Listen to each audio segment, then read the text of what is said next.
Pertanyaan yang pertama, beberapa hotel di Mekah, Pak Ustaz, menyediakan musalla, tempat salat. Taruhlah masjid, tapi dalam hotel. Kita salat di dalam bangunan hotel itu di tempat yang telah dikhaskan, dipersetujui oleh kerajaan Arab Saudi. Imamnya imam Masjidil Haram. Karena masjid itu semuanya sekitar Masjidil Haram. Pertanyaan, sahkah salat kita berimamkan dengan imam Masjidil Haram? Sebab ada ustaz yang mengatakan tidak sah salatnya. Sebab putus saf. Putus saf. Tidak bersambung-sambung. Hadirin dan hadirat, pertanyaan ini muncul setiap tahun. Lebih-lebih lagi pada musim haji.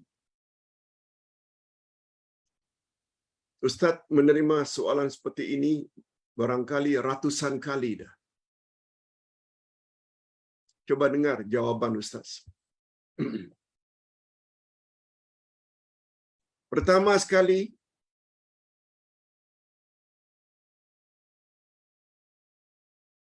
Mufti Kerajaan Arab Saudi, mereka yang lebih tahu tentang keadaan di sana, sudah sepakat mengatakan salat di dalam masjid-masjid yang berada di dalam hotel-hotel tertentu di sekitar Masjidil Haram sah dan mendapat ganjaran karena mereka berimam dengan imam Masjidil Haram. Mereka bukan tak tahu ada sedikit renggang antara satu saf dengan saf berikutnya. Mereka bukan tak tahu. Tapi mereka tahu, kita pula pandai-pandai memberi fatwa tidak sah karena safnya terputus.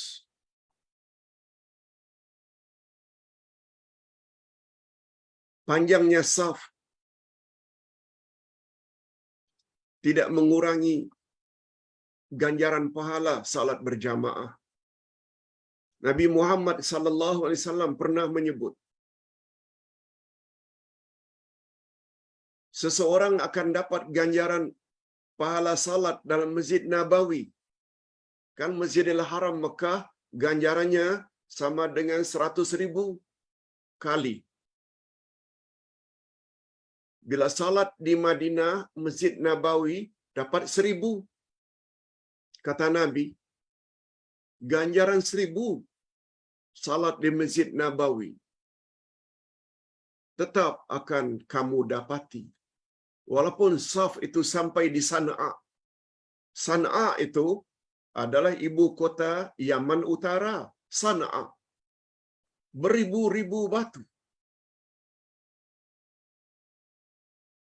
Takkanlah yang dimaksudkan dengan saf itu bersambung itu maknanya terus bersambung seperti biasa. Jadi berbalik kepada saf. Ustaz tidak bermaksud imam Masjid Nabawi salat, lalu orang yang salat berimamkan imam Masjid Nabawi di Sana'a dapat pahala yang sama. No, Ustaz tidak bermaksud begitu. Yang Ustaz maksudkan bahwa panjangnya saf itu tidak menjadi ukuran, tetapi ganjarannya tetap sama dan mendapat ganjaran. Nah, Ustaz yang ditanyakan tadi itu mengatakan tak sah. Allahu Akbar. Berani ya cakap macam itu. Ini belum lagi kita bercakap dari sudut salat yang ganjarannya sekian besar itu. Ada pendapat yang mengatakan ganjaran itu dalam Masjid Nabawi, Masjidil Haram, atau ganjaran sebesar itu akan didapat asalkan salat di tanah haram. Ada lagi pendapat yang satu itu. Tak semestinya di dalam Masjidil Haram, tapi di tanah haram walaupun bukan di dalam masjid. Ini ada lagi satu pandangan. Wallahu a'lam. Begitulah nasihat Ustaz. Ustaz cenderung kepada fatwa Kerajaan Arab Saudi yang telah digezet kawasan itu boleh untuk berjamaah. Bukan tidak dipersetujui, diketahui. Mereka semua membuat satu penyelidikan untuk membenarkan satu-satu hotel itu menghadapnya ke mana. Semuanya itu dapat persetujuan dari pihak fatwa Kerajaan Arab Saudi. Hadirin dan hadirat, Pak Ustaz, di dalam salah satu buku Ustaz, yaitu buku Munajat, muka surat 55 disebut,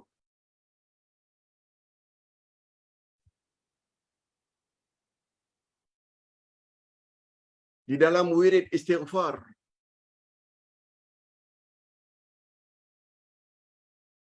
di antara wirid istighfar,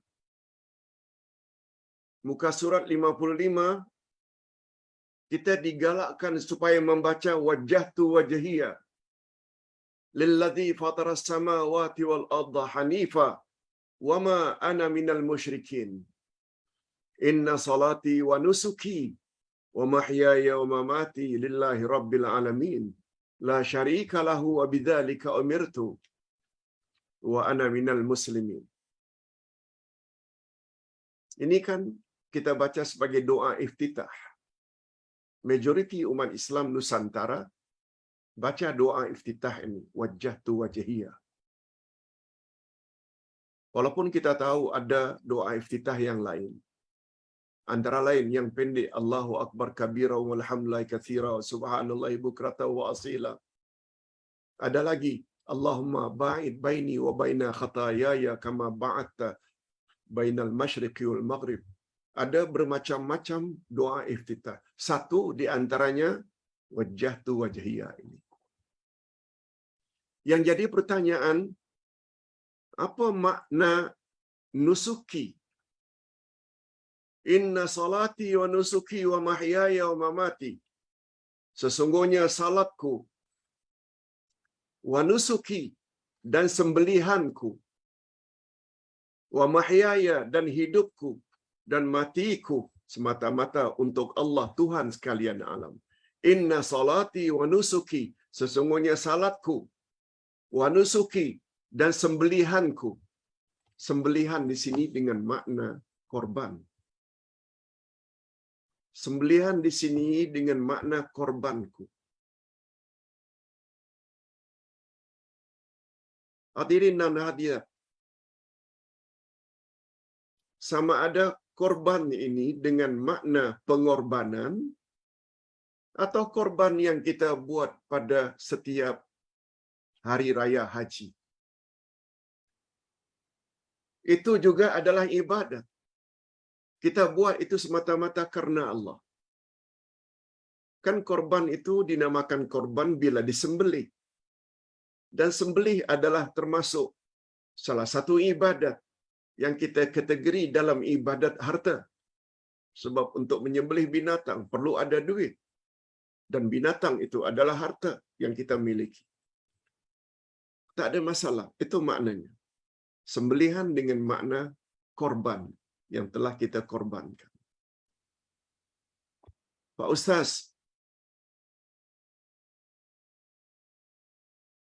bolehkah wanita dalam ihram memakai mask pelitup muka? Hadirin dan hadirat, semua kita tahu pakaian ihram wanita ketika haji atau umrah Sama dengan pakaian mereka ketika salat. Semuanya ditutup kecuali muka dan tangan hingga pergelangan. Begitu juga dalam keadaan wanita memakai pakaian ihram. Selain terikat dengan pantang larang yang lain, muka jangan ditutup. Tapi Aisyah radhiyallahu anha pernah diizinkan oleh Rasul sallallahu alaihi wasallam untuk menutup wajahnya ketika ihram karena bimbang menimbulkan fitnah dilihat oleh kaum lelaki. Itu tidak bermakna setiap saat. Nah, dalam hal ini, walaupun COVID-19 sudah semakin ringan, tapi muncul lagi hari ini COVID-19 yang lebih teruk di negara barat sana. Di luar negara,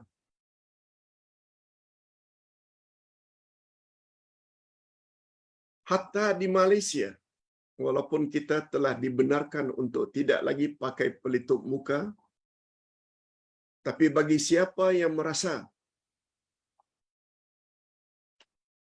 dirinya berbahaya atau membahayakan orang lain, digalakkan hatta di dalam masjid supaya kita pakai pelitup muka. Sebenarnya menurut Nabi sallallahu alaihi wasallam, bila salat pun jangan muka kita ditutup. Hidung dan mulut ditutup, jangan. Nabi larang. Tetapi karena emergency, dibolehkan salat dalam keadaan memakai pelitup. Demikian halnya, apalagi sedang ihram untuk umrah ke atau haji. Wanita yang pada asalnya tidak boleh memakai pelitup muka, tapi atas dasar darurat, emergency, dapat membahayakan diri dan membahayakan orang lain. Sebab taun COVID-19 ini sangat berbahaya. Bila kita dah bercakap bab darurat, walaupun kerajaan Arab Saudi tidak mewajibkan memakai pelitup muka, kita memakainya karena bimbang boleh membahayakan diri, maka hukumnya dibolehkan. Itu sebabnya Ustaz pernah berpesan, kita tidak cukup hanya tahu Quran dan hadis, tapi kita juga perlu tahu ilmu usulul fiqh. Usul yaitu beberapa kaedah-kaedah untuk melunakkan hukum yang terdapat dalam Quran dan Sunnah Nabi. Bukan bermakna kita hendak menggadaikan prinsip Quran dan Sunnah. No. Seperti kaedah ad-darurat tubihul mahzurat. Bila awak dah sampai ke peringkat darurat, emergency, apa yang asalnya tak boleh, maka hukumnya jadi boleh. Semua kita tahu tak boleh makan daging khinzir, bangkai, darah. Tapi bila kita dalam keadaan emergency, bila tak makan berminggu-minggu, boleh mati. Mati itu adalah mudarat yang lebih besar berbanding makan bangkai. Walaupun itu pada asalnya haram. Yes. Berdasarkan kaedah itu, bagi pandangan Ustaz, dibolehkan orang yang berihram itu memakai atau pelitup muka kalau bimbang ada bahaya yang akan menimpanya. Terakhir, pertanyaan yang keempat. Pak Ustaz, telah beredar akhir-akhir ini Quran palsu. yang diedarkan secara percuma di kawasan Chowket, Jalan Tuanku Abdul Rahman. Tempat orang ramai itu, Quran palsu itu telah diedarkan secara percuma. Cuma Quran itu ada yang namanya Quran Mumayyaz.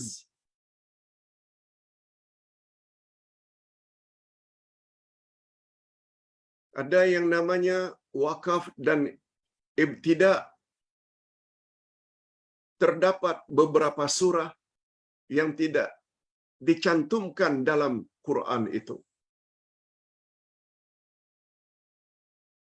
Sebabnya peringatan di sini, ada orang Islam beli Al-Quran cetakan terbaru. Ada 4 surah palsu ciptaan kafir laknatullah. Surah-surah palsu itu pertama, Al-Iman, Suratul Iman. Yang kedua, surah Wasgaya. Yang ketiga, surah At-Tasajud. Yang ketiga, surah Al-Muslim. Surah-surah itu memang tidak ada di dalam surah-surah Al-Quran yang 114 itu. Itu tercantum di dalam Al-Quran yang dipanggil Al-Mumayyaz. Dan dah pasti Quran seperti ini adalah Quran yang palsu. Ini satu lagi. Ini sampul depan Al-Quran yang diterbitkan oleh penerbit Suara Agung, yang di dalamnya tidak terdapat surah Al-Ma'idah ayat 51 hingga 57. Sengaja dihilangkan dan tolong sebarkan supaya dapat maklumat orang Islam lain. Bila kita rujuk ayat 51 hingga 57 ini, di antaranya firman Allah, "Wa man lam yahkum bima anzalallah fa ulaika humul kafirun." Siapa yang tidak berhukum dengan hukum yang Allah telah turunkan, yaitu Al-Quran, maka kafirlah dia. "Wa man lam yahkum bima anzalallah fa ulaika humul fasiqun." Siapa yang tidak berhukum dengan hukum yang telah Allah turunkan, maka merekalah orang yang durhaka atau fasik.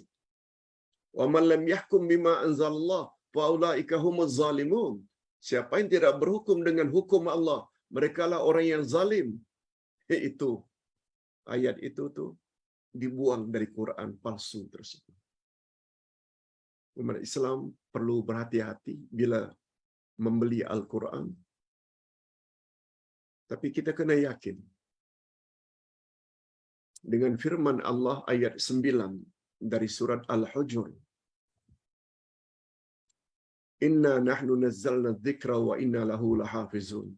Sesungguhnya kamilah yang menurunkan Al-Quran, dan sesungguhnya kamilah yang memelihara Al-Quran daripada dipalsukan. Kita yakin Quran tak mungkin dapat dipalsukan. Itu sebabnya terhadap mana-mana ma'had, masjid, ada mengajar tahfizul Quran, sokong dan bantu. Itu di antara cara nyata untuk Quran itu selamat daripada dipalsukan pada masa hadapan. Sekian dulu.